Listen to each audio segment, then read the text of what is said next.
Kaj je namen projekta Profil za gradbeno panogo in še posebej za člane GZS? Namen projekta Profili je čezmejno sodelovanje slovenskih in italijanskih podjetij na področju gradbeništva. Fokusirali pa smo se na javno-zasebna partnerstva, to se pravi gradnja projektov povezana z javno-zasebnimi partnerstvi. To so projekti, ki so v tem trenutku prav gotovo še posebej zanimivi v Sloveniji. Te prakse še ni toliko, da bi lahko rekli, da je to neka razširjena oblika sodelovanja, vendar pa v teh kriznih razmerah, v katerih smo, je prav gotovo to ena dodatna možnost, da se poveča aktivnosti na področju gradbeništva, ki so v Sloveniji že izjemno nizke. Torej, čezmejno sodelovanje v gradbeništvu ni posebej običajno, gradbeni trgi so ponavadi v Evropi precej zaprti, tukaj pa poskušamo narediti prodor tudi na tem področju. Rezultat projekta Profili bi bilo povezovanje podjetij na skupnih projektih in pa tudi priprava nekih navodil oziroma mogoče celo bi rekel že poskus izdelave nekega priročnika za javno-zasebna partnerstva na področju gradbeništva med Slovenijo in Italijo. Gre pa predvsem seveda za te obmejna področja, sodelujejo italijanske obmejne regije in pa tudi slovenske obmejne regije.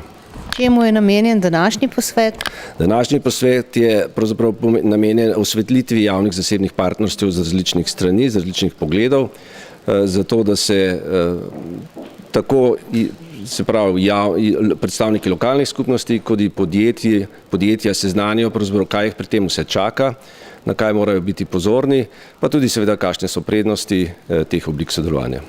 Projekt Profil je eden izmed čezmejnih projektov Italija-Slovenija, predvsem z poudarkom na gradbenem sektorju. Zdaj v projektu Profili sodelujejo tudi 4 slovenski partnerji, Območna obrtno-podjetniška zbornica Nova Gorica, Sežana, Gospodarska zbornica in ZAK. Namen je pa predvsem tega projekta predstaviti oziroma pripraviti eno platformo, informacijsko stičišče, kjer se bodo srečevali tako ponudba kot povpraševanje in pa razvijali projekti na področju gradbeništva s poudarkom na javno-zasebnem partnerstvu. V okviru projekta smo slovenski partnerji v zadnjih 2 mesecih izpeljali tudi nekje okrog 20 fokusnih skupin in sicer razgovorov z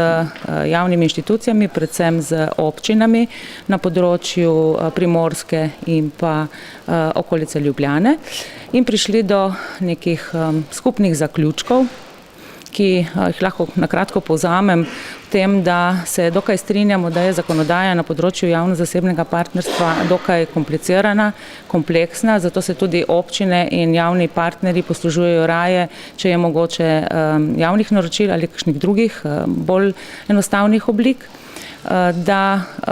je seveda interes javnega in zasebnega partnerja nekoliko drugačen, tako da so na začetku potrebna velika usklajevanja, veliko komunikacije, da nam na tem področju tudi primanjkuje v Sloveniji dobrih praks in tudi prepotrebnih znanj, da se potem ti projekti izpeljejo do konca. Dejstvo pa je, da je tudi javni sektor vedno bolj podhranjen, finančno podhranjen, tako da bo javno-zasebno partnerstvo mogoče tudi zaradi tega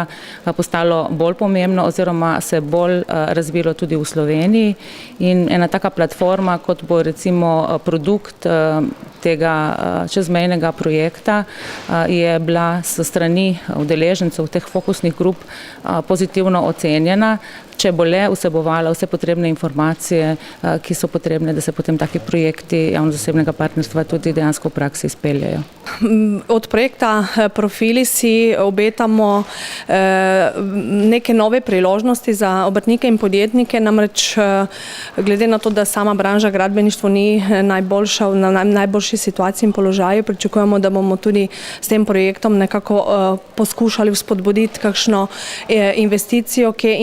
s tem tudi najti neko priložnost za kakšnega obrtnika, podjetnika, da vidi recimo tudi v tem kakšno svojo priložnost za soinvestitorstvo ali pa recimo za samo tudi lastno investicijo. Kaj pričakujete od današnjega posveta? Na današnjem posvetu pričakujemo, da bi se izkresala recimo tudi določena mnenja, da bi nekako dobili tudi feedback od podjetij, udeležencev. Verjetno pa, kot smo že zaznali pri samih razpravah po občinah v okviru teh fokusnih skupin, bo izpostavljeno tudi precej problematike na tem področju javno-zasebnega partnerstva, ker kot ugotavljamo, javno-zasebno partnerstvo v Sloveniji je še kar precej neznanka oziroma ni nekih zelo dobrih izkušenj še na tem področju.